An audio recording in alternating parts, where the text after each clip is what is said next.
All right, so in today's video, we're going to take a look at why cash is extremely powerful when it comes to negotiating and also how you can get a great deal. So stay tuned. We're going to cover that in this video.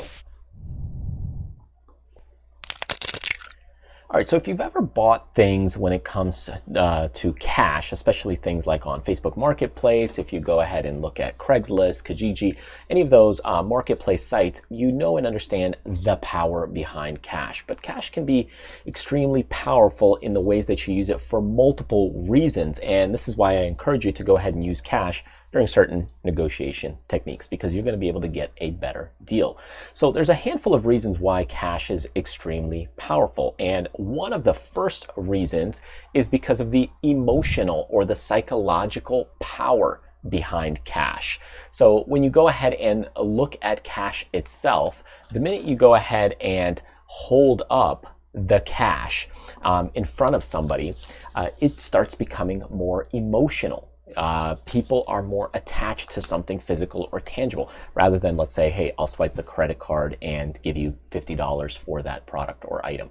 Cash itself, when you lay the cash on the table, it is instant. And that's where it comes a little bit more emotional, the attachment behind it. It's kind of like getting a little bit of a good feeling towards something that's already there. It's present, it's real, you can touch it. And all the other senses start going a little wild. And that's why people are more attracted to accepting cash at a lower offer, because it's already there. It's more emotional and the psychological parts of it start to play. So that's kind of reason number one. The second reason when it comes to cash and why it's extremely powerful is that the sale is certain. So when you go ahead and look at cash itself, the sale is guaranteed. Unlike if you've ever had deals fall through, you know that, hey, sometimes deals fall through because the credit card got declined if you're a business owner. Or if you go ahead and try and make a deal with somebody and say, hey, write me a check, and then the check bounces. Or you go ahead and try to buy a house, but the person couldn't get pre-approved for a loan or mortgage for the house that you're selling.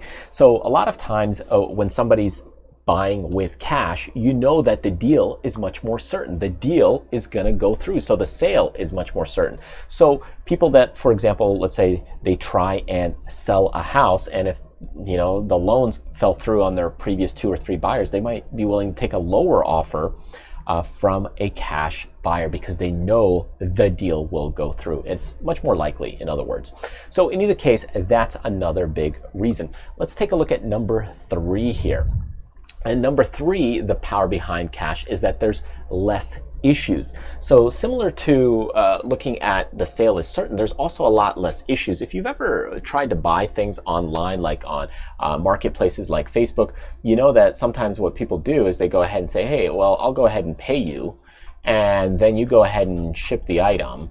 And then I will go ahead and, pay you the rest. Or, we'll go ahead and do, if you've ever heard of COD, cash on delivery. If you've ever heard of, I'll send you a check and then you can ship the item. All these things are a lot less certain, and you tend to have some issues with them.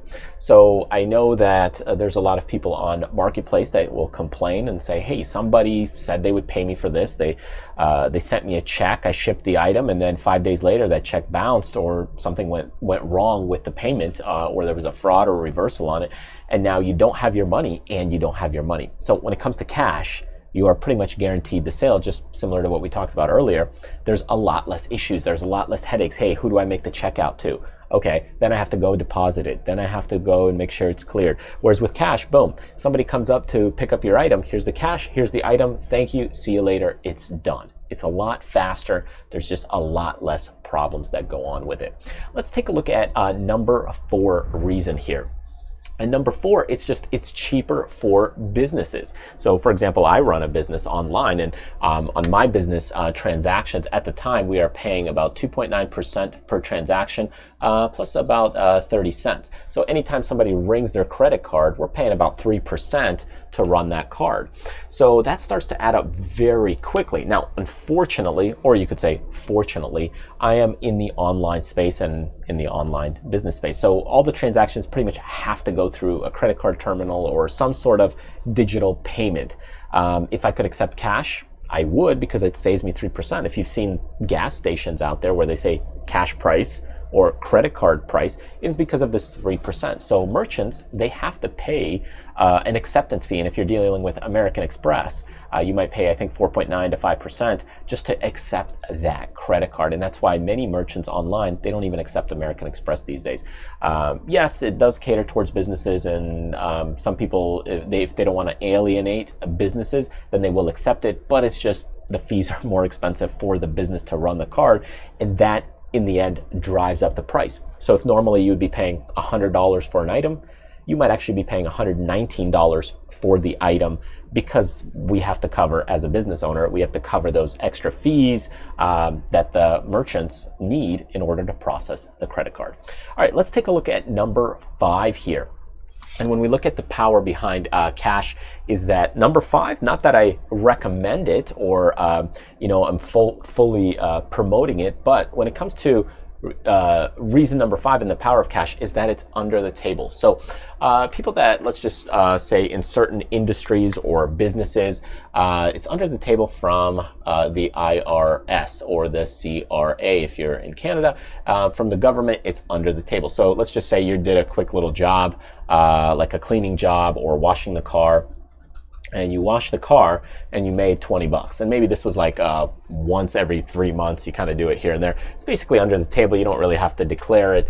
For most people, that's the way they look at it. Now, again, I wouldn't advise it. In theory, by legal standpoint, you should be declaring everything, even if it's cash. But there's a lot of things that could be under the table when it's cash. And I know that some people definitely do that when it comes to trying to, I guess, reduce their tax burden. But unfortunately, that also has other legal implications and also problems if you're trying to get a loan later on, because now you're not showing enough revenue. So if you're trying to buy a house on a loan, you definitely don't want to show lower income, even though you paid less taxes. If you show a low income, you might not be approved for a high enough mortgage or loan for, let's say, a car in the future. So anyways, my point is that there's a lot of great benefits to using cash, and it's a very emotional type of purchasing power. Or even if you're accepting it, be careful on the other side that if somebody shows up with cash, it doesn't necessarily mean you have to take the offer if somebody's paying with cash. But it does make things a bit easier. Your sale is certain if you're a seller. There's less issues, and it can be cheaper for the business. So there's a lot of great benefits to it. And but if you're on the buying side, you can use it to negotiate a little bit of a better deal. So if somebody's selling maybe a let's say an airplane propeller, and maybe the demand is super high. Well, you go ahead and show up with cash for $500, and everybody else say, hey, well, I can't afford it. I'll pay you $700 by credit card.